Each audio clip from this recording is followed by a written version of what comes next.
एक दिल की दर्द भरी लव स्टोरी। अभय और सोनिया का प्यार इतना गहरा होता चला गया, एक दूसरे के बिना मिले रह नहीं पाते थे। जितना प्यार गहरा होता गया, ये प्रेमी जोड़े समाज की नज़र में आते गए। धीरे धीरे उनका प्यार इतना ज़्यादा हाईलाइट हो गया कि लड़की के घर तक बात पहुंच गई। अब घर वालों को उनका प्यार मंजूर नहीं था।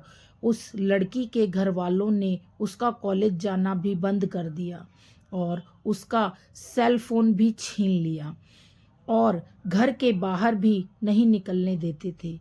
एक तरफ सोनिया अभय के प्यार के लिए तड़प रही थी, उधर अभय सोनिया के प्यार के लिए तड़प रहा था। वो एक दूसरे के प्यार में इतने मजबूर हो गए थे, सिर्फ एक नज़र देखने के लिए तरस गए थे। और सोनिया के घर वालों ने उसकी शादी करने का प्लान बना रहे थे। और जब यह बात सोनिया को पता चलती है तो सोनिया शादी से डायरेक्ट मना करती है और वो कहती है कि मैं शादी सिर्फ अभय से ही करूँगी, नहीं तो मैं अपनी जान दे दूँगी। यह बात सुनकर भी घर वालों को कोई फर्क नहीं पड़ा और उसे मारने पीटने लगे और धमकाने लगे और अभय को मारने की धमकी दी। तो इस कारण से शादी से राजी तो हो गई, लेकिन उसके दिलो दिमाग में अभय ही था। उसके बाद सोनिया ने अभय को एक लेटर लिखा, जिसमें लिखा था, मेरे प्रिय अभय, मैं आपको छोड़ना तो नहीं चाहती, पर क्या करूं, छोड़ना पड़ रहा है। हम पहले किसी से प्यार नहीं किए थे और पहली बार आपसे प्यार हुआ था। मैं आपको आज से नहीं, बहुत दिनों से चाहती थी। कॉलेज तो एक बहाना था, मैं तो सिर्फ आपको देखने के लिए आती थी।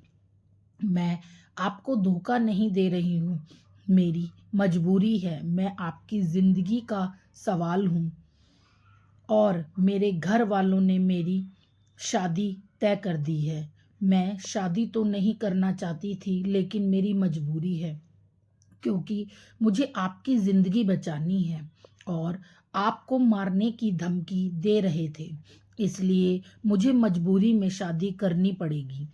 प्लीज़ आप मुझे माफ़ कर दीजिए। आपकी मजबूरी, आपकी मजबूर सोनिया।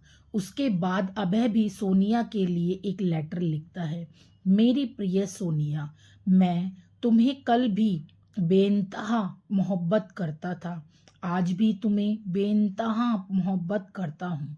मैं तुम्हारे प्यार के लिए कुछ भी कर जाऊंगा। अगर आप नहीं तो यह जिंदगी किस काम की होगी। हम दोनों ने एक साथ जीने मरने की कस्में खाई थी। तुम ऐसे ही मेरा साथ छोड़कर चली जाओगी। तुमने एक बार भी नहीं सोचा कि तुम्हारे सिवा मेरी जिंदगी में कोई भी नहीं है। सोनिया, मैं तुम्हें कभी भी नहीं भूल पाऊंगा। जब तक मेरी सांस चलेगी तो तुम्हारे नाम से ही चलेगी। वो जिंदगी मुझे नहीं चाहिए जिस जिंदगी में तुम ना हो। सोनिया, जब से हम तुम बिछड़े हैं, तब से मैं तुमसे मिलने की बहुत बार कोशिश की, लेकिन तुम्हारे घर वालों ने मुझे मिलने नहीं दिया।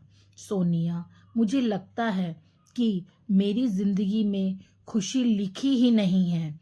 मेरी जिंदगी में तो सिर्फ आंसू ही आंसू लिखे हैं।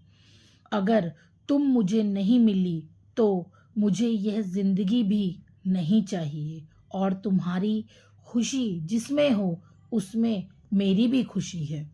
यह मेरा आखिरी लेटर है। और सोनिया उसका लेटर रो रो कर पढ़ रही थी और उसी दिन उसकी शादी भी थी। सोनिया को अभय से जुदाई बर्दाश्त नहीं हुई, इसलिए सोनिया ने शादी से पहले ही जहर खा लेती है, जिसके कारण उसकी मौत हो जाती है। और यह सूचना अभय तक पहुंचती है।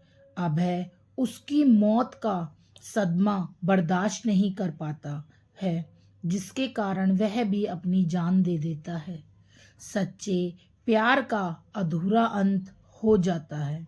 ऐसे में प्यार करते हो तो जान देने से बेहतर है निभाना सीखो। दोस्तों, क्या ये कहानी में अभय और सोनिया ने सही निर्णय लिया? क्या दोनों प्रेमियों को मौत के अलावा और कोई रास्ता नहीं मिला? दोस्तों, यह पूरी तरह से गलत है। आपके अनुसार दोनों को क्या करना चाहिए था? अगर आपको हमारे द्वारा सुनाई हुई ये कहानी अच्छी लगी हो तो प्लीज़ हमारे चैनल को सब्सक्राइब कीजिए, वीडियो को लाइक कीजिए और एक कमेंट ज़रूर कीजिएगा कि आपको किस तरीके की कहानियाँ सुनना पसंद है। लव स्टोरी पसंद है या फिर इमोशनल स्टोरी पसंद है या भावनात्मक स्टोरी पसंद है? आप जिस तरीके की कहानी का सुझाव हमें देंगे, हम आपके लिए वैसी ही कहानियाँ लेकर आएंगे। तो इसी के साथ अलविदा लेती हूँ। Bye bye.